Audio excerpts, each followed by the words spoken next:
June 3 நான் ஒரு video போட்டிருக்கேன். என்ன வீடியோ போட்டிருந்தேன் அப்படின்னா, எனக்கு வந்து ஃபிட்னஸ் இன்ஃப்ளூயன்சர்ஸ்லாம் தமிழ்நாட்டில் நிறைய பேர் இருக்காங்க. அவங்களாம் வந்து நிறைய பெரிய பெரிய பிராண்ட்ஸை ப்ரொமோட் பண்ணி நீங்கள் பார்த்துருக்கீங்க. பட் ஒரு சேஞ்சுக்கு நான் இந்த ராஜா பேரன் அப்படின்ற ஒருத்தர் விற்கிற இந்த ப்ராடக்ட்டை வாங்கி சாப்பிட்டு பார்த்துட்டு எனக்கு எப்படி ஒர்க் ஆகுதுன்னு சொல்ல போகிறேன். இருந்தாலும் மென்ஷன் பண்ணிடலான்னு சொல்லி கேப்ஷன்லையும் தெளிவாக மென்ஷன் பண்ணுறேன், நோ ப்ரொமோஷன்.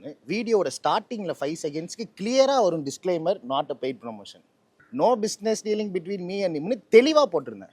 கேப்ஷன்லையும் போட்டிருந்தேன், வீடியோலையும் போட்டிருந்தேன். அதெல்லாம் எவனும் பார்க்கல. கார்த்தி ப்ரொமோஷன் பண்ணிட்டார், எஃப்எஸ்எஸ்ஐ லைசன்ஸ் இல்லாத ப்ரொமோஷன் பண்ணிட்டார். நான் முதல்ல அந்த நபரை விற்றாரு. நான் அந்த நபர் மூலியமாக யார்கிட்ட வாங்கினேன்னு யாருக்கா தெரியுமா? இப்போ நீங்கள் ஒரு சித்த டாக்டர், உங்ககிட்ட ஒரு பேஷண்ட்னா நீங்கள் அவங்களுக்கு என்ன வேணாலும் செஞ்சு தரலாம் மருந்தா. அதே ப்ராடக்டை எடுத்துகிட்டு போய் ஒரு கடையில் வச்சு விற்கணும் அப்படின்னா அதுக்கு எஃப்எஸ்எஸ்ஐ லைசன்ஸாக, ட்ரக் லைசன்ஸாக, ஃபுட் சேஃப்டி ஆஃபீஸர்ஸ் கொடுக்கணும்.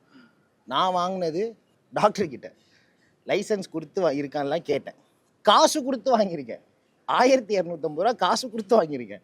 ப்ரொமோஷன் இல்லைன்னு தெளிவாக சொல்லி போட்டிருக்கேன்.